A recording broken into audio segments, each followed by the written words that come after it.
संगारने को, दुर्जन के मारने को, संकट निवारने को खालसा बनायो है। हुण खालसे की बनतर के बारे शायद इंदिरा गांधी ते उहदे चेले चाटड़ियां नूं पता नहीं तो इल्म नहीं सी, जां फिर किसी ना किसी गलत ढंग दे नाल इतिहास की मिसकैलकुलेशन करके 1984 विच दरबार साहब उत्ते 1 लाख की फौज चाड़ के इंदिरा गांधी ने सिखां दे नाल सदा वास्ते रहने वाली एक दुश्मनी पा ली। तो मैं एक बार ये लिखिया सी कि इंदिरा गांधी की यह बज्जर गलती हिंदुस्तान के टोटे करवाएगी। उन्होंने शहीदों नूं जिन्होंने अपनी हिक डाह के अकाल तख्त साहब ते श्री दरबार साहब की असमत लई कुर्बानियां दित्तियां, उन्होंने याद कर रहे हैं। कदे तुसी सुनिया है कि जनतक तौर पर कोई इंदिरा नूं याद कर रहा होवे?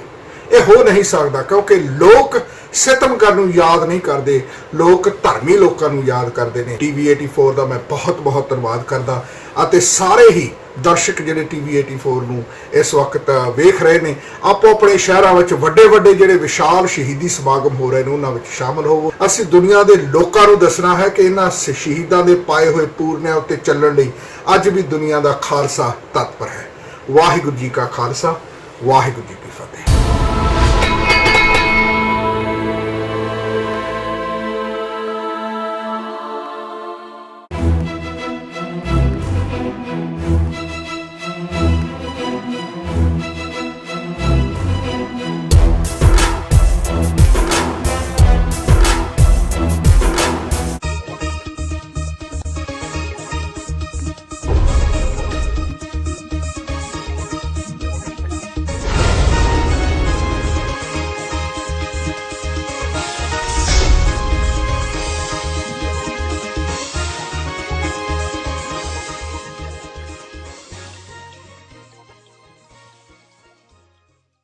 ਵਾਹਿਗੁਰੂ ਜੀ ਕਾ ਖਾਲਸਾ, ਵਾਹਿਗੁਰੂ ਜੀ ਕੀ ਫਤਿਹ। TV 84 ਦੇ ਸਾਰੇ ਦਰਸ਼ਕ ਤੇ ਸਰੋਤੇ ਜਿਹੜੇ ਇਸ ਵਕਤ ਸਾਡੇ ਨਾਲ ਨਾਰਥ ਅਮਰੀਕਾ ਦੇ ਵਿੱਚੋਂ ਜੁੜੇ ਹੋਏ ਆ ਜਾਂ ਫਿਰ ਸੋਸ਼ਲ ਮੀਡੀਆ ਦੇ ਰਾਹੀਂ ਦੁਨੀਆ ਭਰ ਦੇ ਵਿੱਚ ਸਾਨੂੰ ਦੇਖ ਰਹੇ ਆ, ਉਹਨਾਂ ਸਾਰਿਆਂ ਦਾ ਮੈਂ ਅਮਰਵੀਰ ਸਿੰਘ ਅੱਜ ਇਸ ਪ੍ਰੋਗਰਾਮ ਦੇ ਵਿੱਚ ਤਹਿ ਦਿਲੋਂ ਸਵਾਗਤ ਕਰਦਾ।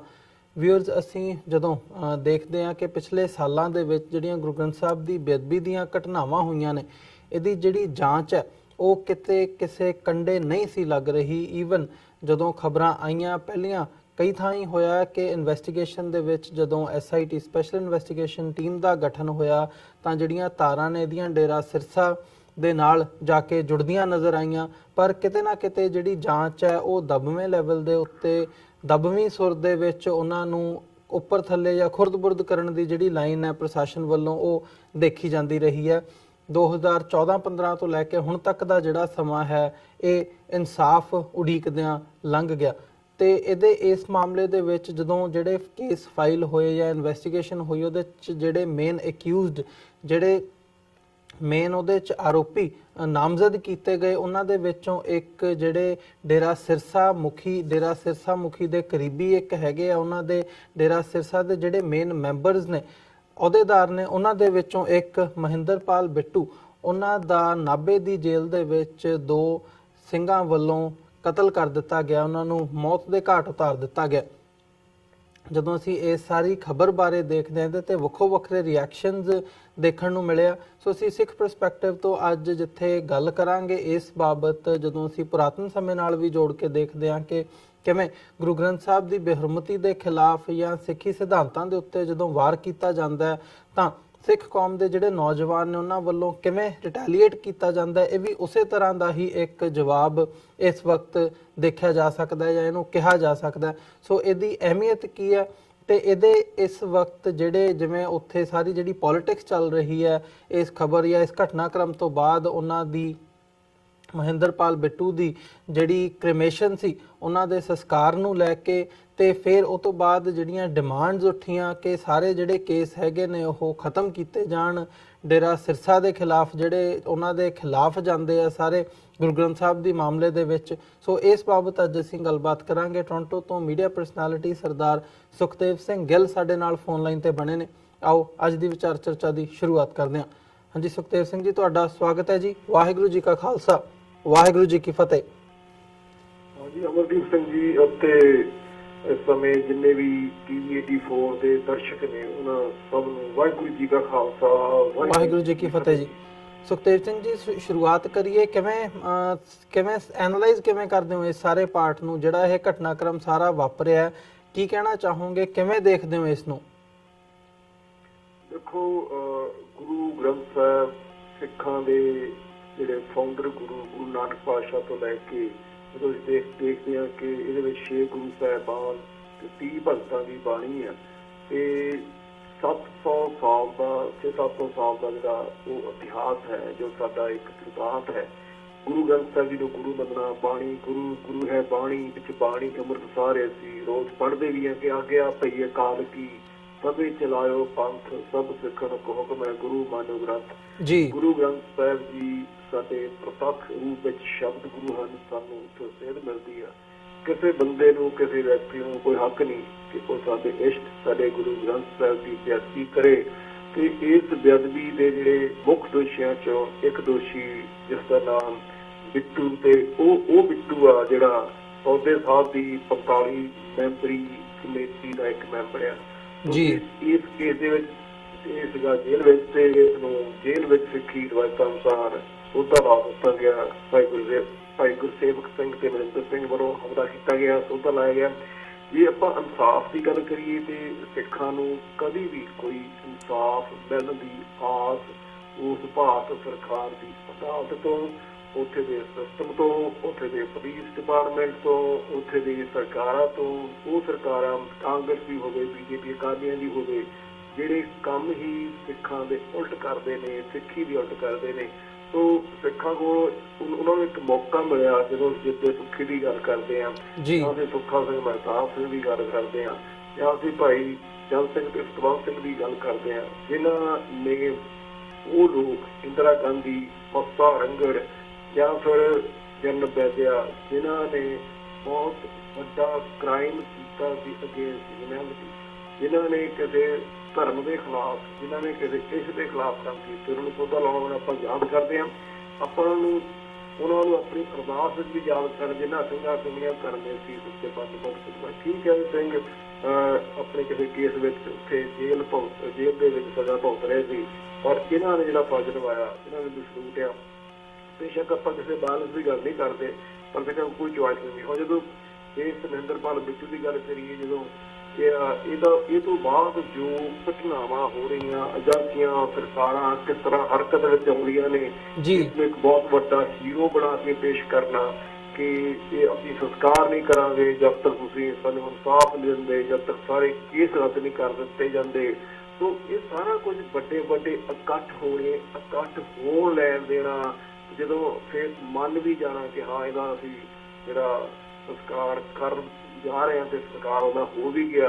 ਸੋ ਮਹਿੰਦਰਪਾਲ ਬਿੱਟੂ ਤੇ ਉਹਦਾ ਪਰਿਵਾਰ ਤੇ ਸਾਰਾ ਜਿਹੜਾ ਕਹਿ ਲਓ ਤਾਣਾ ਬਾਣਾ ਹੈ, ਏਜੰਸੀਆਂ ਹੈ, ਸਿਸਟਮ ਹੈ, ਪੁਲਿਸ ਹੈ, ਕਿੱਡੇ ਵੱਡੇ ਲੈਵਲ ਤੇ ਇੱਕੋ ਹੀ ਕਹਿ ਲਓ ਰੋਜ਼ ਕੰਮ ਕਰ ਰਿਹਾ, ਇੱਕੋ ਸਿਸਟਮੈਟਿਕਲੀ ਕੰਮ ਕਰ ਰਿਹਾ। ਕਿਉਂਕਿ ਇਹ ਜਿਹੜੇ ਡੇਰੇ ਨੇ ਜਾਂ ਇਹ ਸਿਸਟਮ ਹੈ, ਇਹ ਸਰਕਾਰ ਤੇ ਏਜੰਸੀਆਂ ਦੀ ਸ਼ਹਿ ਤੋਂ ਬਿਨਾਂ ਚੱਲਦਾ ਨਹੀਂ। ਇਹਨਾਂ ਦੀ ਸ਼ਹਿ ਤੋਂ ਬਿਨਾਂ ਇਹਨਾਂ ਦੇ ਸੰਸਕਾਰ ਵੀ ਨਹੀਂ ਹੁੰਦੇ। ਜੇਕਰ ਸਿੱਖ ਕਿਤੇ ਜੁੜਦੇ ਨੇ, ਸਿੱਖਾਂ ਦੇ ਗੋਲੀਆਂ ਮਾਰੀਆਂ ਜਾਂਦੀਆਂ ਨੇ। ਸੋ ਇਹ ਬਹੁਤ ਵੱਡਾ ਉੱਥੇ ਇੱਕ ਸਰਕਾਰੀ ਸਟੇਟ ਅੱਤਵਾਦ ਦਾ ਸਿੱਖਾਂ ਨੂੰ ਉਸ ਦੇਸ਼ ਦੇ ਵਿੱਚ ਸਾਹਮਣਾ ਕਰਨਾ ਪੈ ਰਿਹਾ। ਇਹ ਵੀ ਆਪਣੇ ਆਪ ਵਿੱਚ ਬਹੁਤ ਵੱਡੀ ਗੱਲ ਹੈ।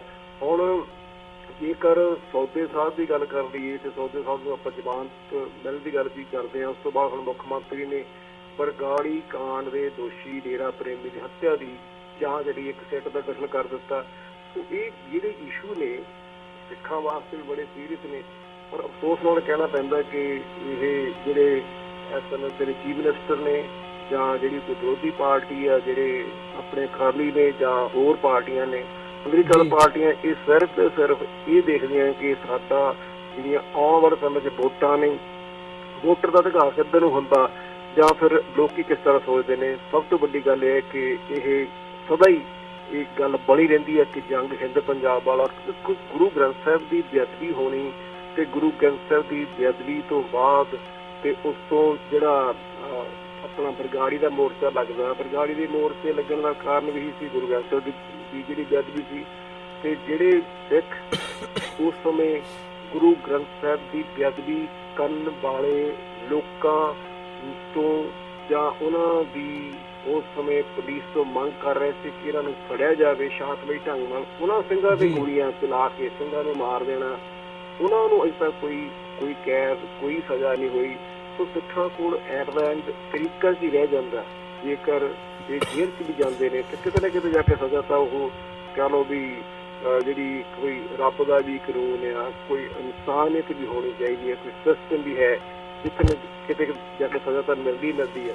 ਪਰ ਇਸ ਕਾਂਡ ਤੋਂ ਬਾਅਦ ਹੁਣ ਤੁਸੀਂ ਦੇਖ ਰਹੇ ਹੋ ਕਿ ਘੱਟੋ ਘੱਟ ਜਿਹੜੇ ਸਿੱਖ ਨੇ, ਸਿੱਖੀ ਦੇ ਵਿੱਚ ਯਕੀਨ ਰੱਖਦੇ ਨੇ, ਜੀ। ਉਹਨਾਂ ਦੇ ਮਨਾਂ ਅੰਦਰ ਘੱਟੋ ਘੱਟ ਇਹ ਤਾਂ ਕੋਈ ਸਕੂਨ ਹੈ ਵੀ ਇਸ ਬੰਦੇ ਨੂੰ ਜਿਹੜੀ ਸਜ਼ਾ ਮਿਲੀ ਹੈ। ਕਿਉਂਕਿ ਨਹੀਂ ਤਾਂ ਇਹ ਲੋਕੀ ਬਾਹਰ ਆ ਜਾਣਗੇ, ਬਾਹਰ ਆਣ ਕੇ ਫਿਰ ਇਹ ਸਰਕਾਰੀ ਸ਼ਹਿ ਥੱਲੇ ਸਿੱਖਾਂ ਦੇ ਖਿਲਾਫ ਕੰਮ ਕਰਦੇ ਨੇ, ਫਿਰ ਪੰਜਾਬ ਦੇ ਮਾਹੌਲ ਵਿਗੜਨ ਦੀਆਂ ਗੱਲਾਂ ਬਾਤਾਂ ਹੁੰਦੀਆਂ ਨੇ, ਮਾਹੌਲ ਵੀ ਆਪੇ ਵਿਗਾੜਦੇ ਨੇ ਤੇ ਗਲਤ ਕੰਮ ਵੀ ਆਪੇ ਕਰਦੇ ਨੇ। ਤੇ ਸੌਦੇ ਸਾਧ ਦੀ ਆਪਾਂ ਜੇ ਰਿਹਾਈ ਦੀ ਗੱਲ ਕਰ ਲਈਏ ਤੇ ਸੌਦੇ ਸਾਧ ਦੀ ਪਰੋਲ ਵਾਲਾ ਮੁੱਦਾ ਜੀ ਉਹ ਵੀ ਨਾਲ ਜੁੜਿਆ ਹੋਇਆ।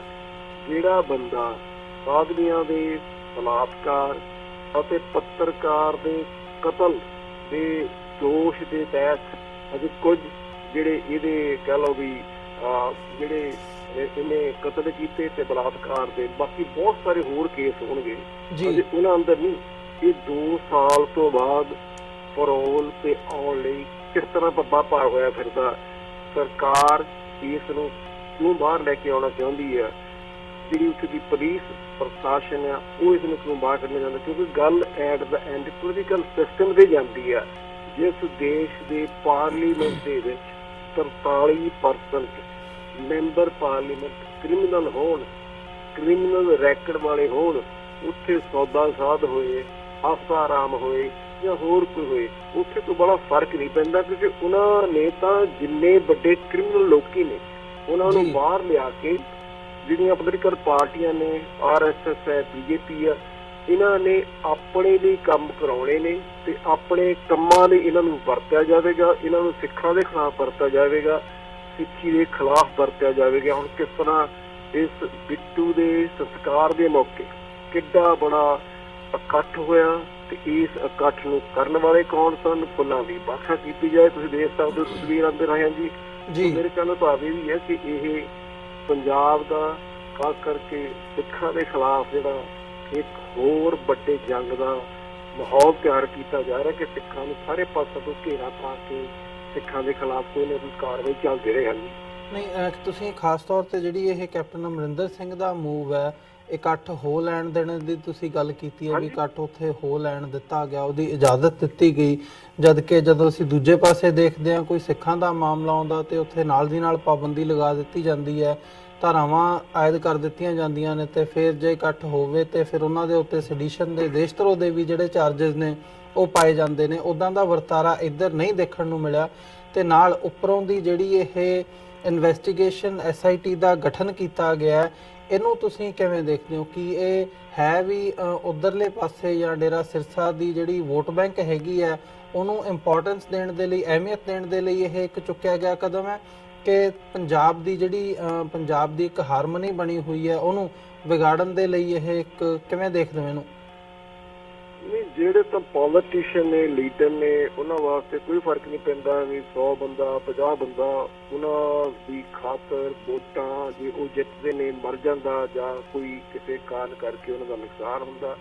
ਜਿਹੜੇ ਪੋਲੀਟੀਸ਼ੀਅਨ ਲੋਕ ਨੇ ਖਾਸ ਕਰਕੇ RSS, BJP ਜਾਂ ਹੋਰ ਜਿਹੜੀਆਂ ਪੋਲੀਟੀਕਲ ਪਾਰਟੀਆਂ ਨੇ, ਹੁਣ ਤਾਂ ਸ਼ਰਮ ਨਾਲ ਕਹਿਣਾ ਪੈਂਦਾ ਜਿਹੜੇ ਅਕਾਲੀ ਜੀ ਨੇ ਉਹ ਵੀ ਮੰਗ ਕਰ ਰਹੇ ਨੇ ਕਿ ਜਿਹੜਾ ਬਿੱਟੂ ਦੇ ਕਤਲ ਕੇਸ ਦੀ ਜਿਹੜਾ ਜੇਲ੍ਹ ਵਿੱਚ ਹੋਇਆ ਉਹਦੀ ਜਾਂਚ ਹੋਣੀ ਚਾਹੀਦੀ ਹੈ।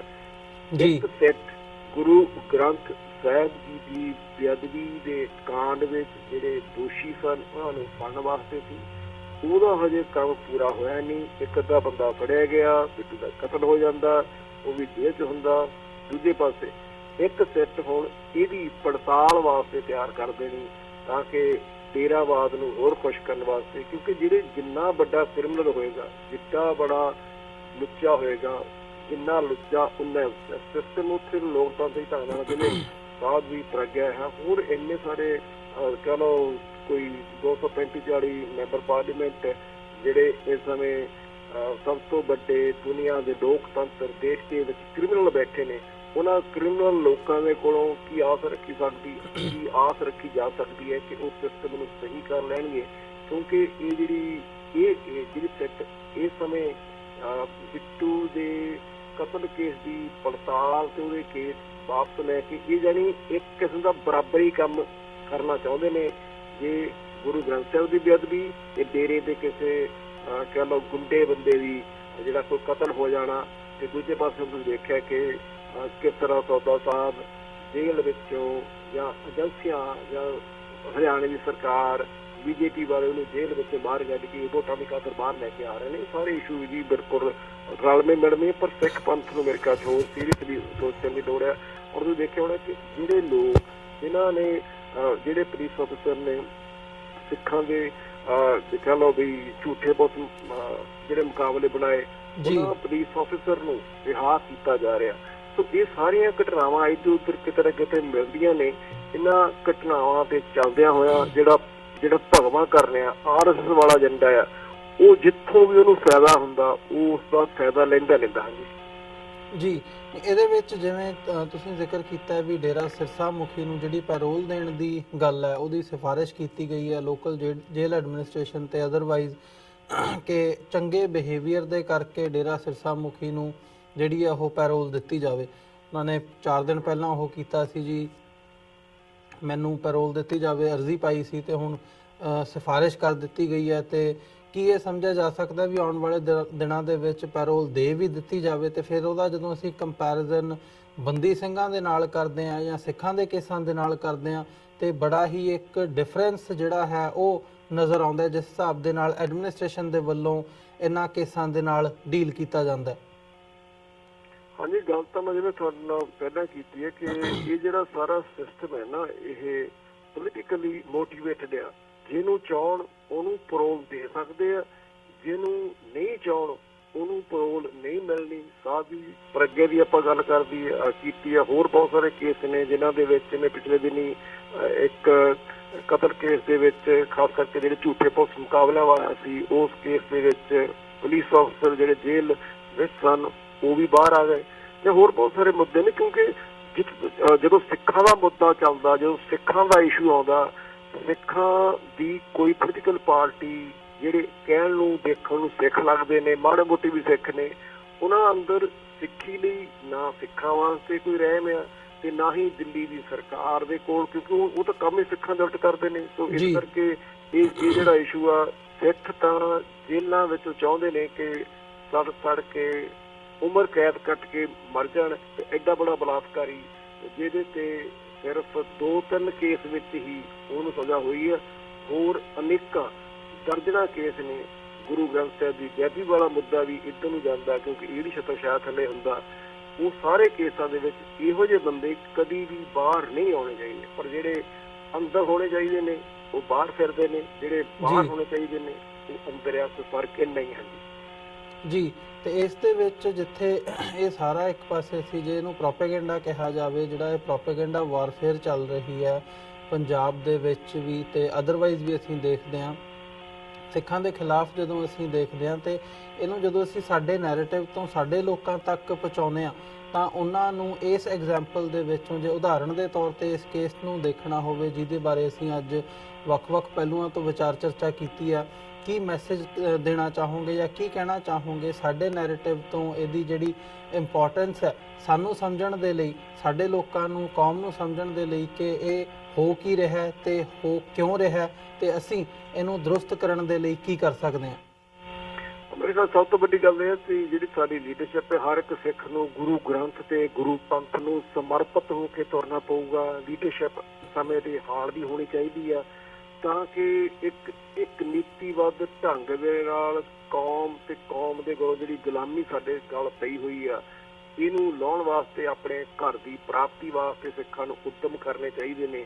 ਅਤੇ ਸਭ ਤੋਂ ਵੱਡੀ ਗੱਲ ਇਹ ਹੈ ਕਿ ਸਾਡਾ ਦੁਸ਼ਮਣ ਕੌਣ ਹੈ, ਦੁਸ਼ਮਣ ਕਰ ਕੀ ਰਿਹਾ, ਕਰ ਕਿਵੇਂ ਰਿਹਾ, ਇਹ ਵੀ ਗੱਲ ਸਾਨੂੰ ਭੁੱਲਣੀ ਨਹੀਂ ਚਾਹੀਦੀ। ਪਰ ਦੂਜੇ ਪਾਸੇ ਸਾਨੂੰ ਇਹ ਵੀ ਗੱਲ ਨਹੀਂ ਭੁੱਲਣੀ ਚਾਹੀਦੀ, ਗੁਰੂ ਨੇ ਸਾਡੀ ਝੋਲੀ ਵਿੱਚ ਫਤਿਹ ਪਾਈ ਆ ਜੀ। ਗੁਰੂ ਤੇ ਗੁਰੂ ਦਾ ਪੰਥ ਬਹੁਤ ਹੀ ਮਹਾਨ ਸੀ, ਮਹਾਨ ਹੈ, ਮਹਾਨ ਰਹੇਗਾ।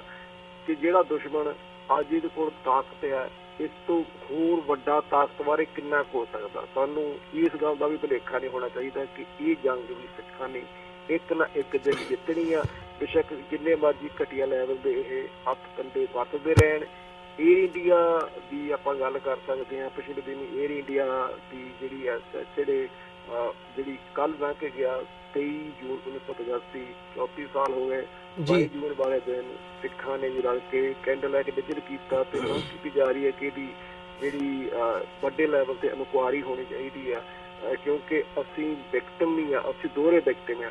ਹੁਣ ਤੁਸੀਂ ਦੇਖੋ ਪੰਜਾਬ ਦੇ ਮੁੱਖ ਮੰਤਰੀ ਨੇ ਹੋਰ ਘਟੀਆ ਕਾਰਾ ਕੀਤਾ। ਨਰਿੰਦਰ ਮੋਦੀ ਨੂੰ ਲਿਖਿਆ ਕਿ ਸਾਡੀਆਂ ਤੁਹਾਡੀਆਂ ਲੱਖ ਕੋਸ਼ਿਸ਼ਾਂ ਦੇ ਬਾਵਜੂਦ ਕੇਂਦਰ ਸਰਕਾਰ ਆਪਣੇ ਮੁਲਕ ਬੈਠੇ ਖਾਲਸਾਨੀ ਸਿੱਖਾਂ ਦਾ ਸਕੰਜਾ ਨਹੀਂ ਕੱਸ ਰਹੀ। ਯੂਨਾਈਟਿਡ ਨੇਸ਼ਨ ਨੂੰ ਸੈਂਕਸ਼ਨ ਲਾਉਣ ਦੀ ਗੱਲ ਪਈ ਆ। ਕਿੰਨੀ ਮੂਰਖਾਂ ਵਾਲੀ ਕਹਿ ਲਓ, ਕਿੰਨੀ ਗੁਲਾਮ ਬਿਰਤੀ ਵਾਲੀ ਗੱਲ ਹੈ ਇਹਨਾਂ ਲੋਕਾਂ ਦੀ। ਕੈਨੇਡਾ ਜਿੱਥੇ ਇੱਕ ਸੂਬਾ ਕਿਊਬਕ ਹੈ, ਇਹ ਵੱਖਰੀ ਗੱਲ ਹੈ ਕਿ ਇੱਥੇ ਹੁਣ ਸਿੱਖਾਂ ਦੇ ਜਾਂ ਹੋਰ ਜਿਹੜੇ ਆਪਣੇ ਮੁਸਲਮਾਨ ਭਾਈਚਾਰੇ ਜਾਂ ਦੇ ਲੋਕ ਨੇ ਉਹਨਾਂ ਦੇ ਕਕਾਰ ਪਹਿਨ ਕੇ ਜਾਂ ਦਸਤਾਰ ਪਹਿਨ ਕੇ ਕੋਈ ਸਰਕਾਰੀ ਨੌਕਰੀ ਵਾਲਾ ਮੁੱਦਾ ਹੁੰਦਾ। ਪਰ ਕੈਨੇਡਾ ਦੇ ਵਿੱਚ ਕਿਊਬਕ ਵਾਲੇ ਇੱਕ ਵੱਖਰਾ ਆਪਣਾ ਸੋਵਰਨਟੀ ਦੀ ਗੱਲ ਕਰਦੇ ਨੇ। ਜੇ ਹੋਰ ਦੇਸ਼ਾਂ ਦੀ ਆਪਾਂ ਗੱਲ ਕਰੀਏ, ਯੂਨਾਈਟਿਡ ਨੇਸ਼ਨ ਕੋਲ ਗੱਲ ਕਿਵੇਂ ਜਾ ਸਕਦੀ ਹੈ ਕਿ ਤੁਸੀਂ ਖਾਲਿਸਤਾਨ ਦੀ ਗੱਲ ਨੂੰ ਪ੍ਰੋਪੇਗੰਡੇ ਦੇ ਤੌਰ ਤੇ ਜਾਂ ਫਿਰ ਇਹ ਕੋਈ ਅੱਤਵਾਦ ਥੋੜ੍ਹਾ ਨਾ, ਹਰ ਗੱਲ ਨੂੰ ਅੱਤਵਾਦ ਨਾਲ ਜੋੜ ਦੇਣਾ, 2020 ਰੈਫਰੈਂਡਮ ਨੂੰ ਅੱਤਵਾਦ ਨਾਲ ਜੋੜ ਦੇਣਾ। ਇਹ ਸਾਰੀਆਂ ਗੱਲਾਂ ਜਿਹੜਾ ਵੀ ਕੋਈ ਰਾਈਟ ਮਾਈਂਡ ਬੰਦਾ ਹੈ, ਵਿਅਕਤੀ ਆ, ਇਹ ਗੱਲਾਂ ਸਮਝਦਾ। ਪਰ ਇਹ ਇੰਨੇ ਕੁ ਗੁਲਾਮ ਨੇ ਤੁਸੀਂ ਸੋਚ ਨਹੀਂ ਸਕਦੇ ਕਿ ਇੱਕ ਗੁਲਾਮ ਦੂਜੇ ਨਾਲੋਂ 4 ਕਦਮ ਵੱਧ ਕੇ ਉੱਥੇ ਇਹ ਕਹਿਣ ਦੀ ਕੋਸ਼ਿਸ਼ ਕਰਦਾ ਮੈਂ ਤੁਹਾਡਾ ਵੱਡਾ ਵਫਾਦਾਰ ਆ, ਮੈਂ ਸਿੱਖੀ ਖਾਲਿਸਤਾਨ ਦੇ ਉਲਟ ਹਾਂ। ਰੋਜ਼ ਪੜ੍ਹਦੇ ਹਾਂ ਆਗਿਆ ਭਈ ਕਾਲ ਕੀ ਤਵੇ ਚਲਾਇਓ ਪੰਥ, ਸਭ ਸਿੱਖਾਂ ਨੂੰ ਹੁਕਮ ਹੈ ਗੁਰੂ ਮਾਨਿਓ ਗ੍ਰੰਥ। ਪਰ ਇਹ ਸਾਨੂੰ ਪਹਿਰਾ ਦੇਣ ਦੀ ਲੋੜ ਆ। ਪਰ ਦੂਜੇ ਪਾਸੇ ਅਸੀਂ ਸਟੈਪ ਬਾਈ ਸਟੈਪ ਅੱਗੇ ਵੱਧ ਵੀ ਰਹੇ ਹਾਂ। ਸਾਨੂੰ ਬਿਲਕੁਲ ਨਿਰਾਸ਼ ਹੋਣ ਦੀ ਵੀ ਲੋੜ ਨਹੀਂ। ਇਹ ਜਿਹੜਾ ਸੰਘਰਸ਼ ਹੈ ਜਦੋਂ ਇੱਕ ਵਾਰੀ ਚੱਲ ਪੈਂਦਾ, ਜਦੋਂ ਇੱਕ ਵਾਰੀ ਸ਼ੁਰੂ ਹੋ ਜਾਂਦਾ ਤਾਂ ਇਹ ਕਹਿ ਲਓ ਸੰਘਰਸ਼ ਦੀ ਮੰਜ਼ਿਲ ਤੱਕ ਜਦ ਤੱਕ ਪਹੁੰਚ ਨਹੀਂ ਜਾਂਦਾ ਉਸ ਤੱਕ ਚੱਲਦਾ ਰਹਿੰਦਾ। ਬੰਦੇ ਬਦਲਦੇ ਰਹਿੰਦੇ ਨੇ, ਬੰਦੇ ਕੁਰਬਾਨੀਆਂ ਕਰਕੇ ਵੀ ਚਲੇ ਜਾਂਦੇ ਨੇ। ਸਾਨੂੰ ਗੁਰੂ ਅੱਗੇ ਅਰਦਾਸ ਕਰਨੀ ਚਾਹੀਦੀ ਹੈ ਕਿ ਹੇ ਵਾਹਿਗੁਰੂ ਸੱਚੇ ਪਾਤਸ਼ਾਹ ਸਿੱਖ ਕੌਮ ਨੂੰ, ਸਿੱਖ ਪੰਥ ਨੂੰ ਏਕਤਾ ਇਤਫਾਕ ਬਖਸ਼ਿਸ਼ ਕਰੇ ਅਤੇ ਸਾਡੇ ਵਿੱਚ ਸਿੱਖੀ ਸਿੱਖਿਆ ਗੁਰ ਵਿਚਾਰ ਦੀ ਮੱਤ ਆ ਜਾਵੇ ਤੇ ਅਸੀਂ ਆਪਣੇ ਘਰ ਖਾਲਸਾਨ ਦੀ ਪ੍ਰਾਪਤੀ ਕਰੀਏ। ਕਿਉਂਕਿ ਸਿੱਖ ਜਦੋਂ ਵੀ ਉੱਠਦਾ ਆਪਾਂ ਬੋਲਦੇ ਹਾਂ ਵਾਹਿਗੁਰੂ ਜੀ ਕਾ ਖਾਲਸਾ ਵਾਹਿਗੁਰੂ ਜੀ ਕੀ ਫਤਿਹ, ਮਿਲਦੇ ਹਾਂ, ਬੋਲਦੇ ਹਾਂ। ਇਹਨਾਂ ਗੱਲਾਂ ਦੇ ਬਹੁਤ ਵੱਡੇ ਅਰਥ ਨੇ। ਖਾਲਸਾ ਨਹੀਂ ਸੋਵਨ, ਖਾਲਸਾ ਆਜ਼ਾਦ ਆ। ਸਾਨੂੰ ਗੁਰੂ ਸਾਹਿਬ ਨੇ ਆਜ਼ਾਦ ਪੈਦਾ ਕੀਤਾ ਤੇ ਖਾਲਸਾ ਆਜ਼ਾਦ ਹੀ ਮਰਦਾ ਜੀ। ਮੇਰੇ ਤਾਂ ਇਹੀ ਅਰਦਾਸ ਹੈ। ਜੀ ਬਿਲਕੁਲ ਸੁਖਦੇਵ ਸਿੰਘ ਜੀ, ਤੁਹਾਡਾ ਬਹੁਤ ਬਹੁਤ ਧੰਨਵਾਦ। ਤੁਸੀਂ ਸਮਾਂ ਕੱਢ ਕੇ ਸਾਡੇ ਨਾਲ ਵਿਚਾਰਾਂ ਦੀ ਸਾਂਝ ਪਾਈ ਹੈ। ਅੱਜ ਦੇ ਸ਼ੋਅ ਦੇ ਵਿੱਚ ਇੱਥੇ ਥੈਂਕ ਯੂ ਤੇ TV 84 ਤੇ ਜਿੰਨੇ ਵੀ ਹੋਰ ਆਪਣੇ ਸਾਡੇ ਮੀਡੀਆ ਰਾਹੀਂ ਗੱਲਾਂ ਬਾਤਾਂ ਹੁੰਦੀਆਂ ਨੇ, ਇਹ ਵੀ ਇੱਕ ਤਰੀਕਾ ਹੈ ਕਿ ਅਸੀਂ ਆਪਣੀ ਕੌਮ ਨੂੰ ਲਾਮਬੰਦ ਕਰ ਸਕਦੇ ਹਾਂ। ਵਾਹਿਗੁਰੂ ਜੀ ਕਾ ਖਾਲਸਾ, ਵਾਹਿਗੁਰੂ ਜੀ ਕੀ ਫਤਿਹ ਜੀ।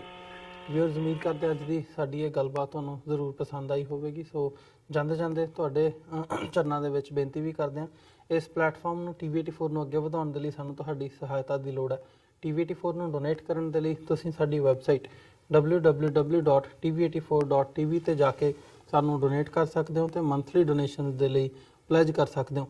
ਜੇ ਚੈੱਕ ਰਾਹੀਂ ਡੋਨੇਸ਼ਨਸ ਭੇਜਣੀਆਂ ਚਾਹੁੰਦੇ ਹੋ ਤਾਂ TV 84 ਦੇ ਨਾਂ ਦਾ ਚੈੱਕ ਬਣਾ ਕੇ ਤੁਸੀਂ ਸਾਨੂੰ ਸਾਡੇ ਐਡਰੈਸ ਤੇ ਮੇਲ ਕਰ ਸਕਦੇ ਹੋ। 3601 37th ਐਵਨਿਊ, ਲੌਂਗ ਆਈਲੈਂਡ ਸਿਟੀ, ਨਿਊਯਾਰਕ 11101। ਵੈਬਸਾਈਟ ਇੱਕ ਵਾਰ ਫਿਰ ਦੱਸਦੇ ਹਾਂ www.tv84.tv। ਇਸੇ ਦੇ ਨਾਲ ਵਿਊਅਰਜ਼, ਅੱਜ ਦੇ ਪ੍ਰੋਗਰਾਮ ਦੇ ਵਿੱਚ ਇੱਥੇ ਹੀ ਤੁਹਾਡੇ ਕੋਲੋਂ ਇਜਾਜ਼ਤ ਚਾਹਾਂਗੇ। ਦੁਬਾਰਾ ਫਿਰ ਕੱਲ੍ਹ ਨੂੰ ਤੁਹਾਡੇ ਨਾਲ ਮੁਲਾਕਾਤ ਹੋਵੇਗੀ। ਤਦ ਤੱਕ ਲਈ ਇਜਾਜ਼ਤ ਦਿਓ ਜੀ। ਵਾਹਿਗੁਰੂ ਜੀ ਕਾ ਖਾਲਸਾ, ਵਾਹਿਗੁਰੂ ਜੀ ਕੀ ਫਤਿਹ।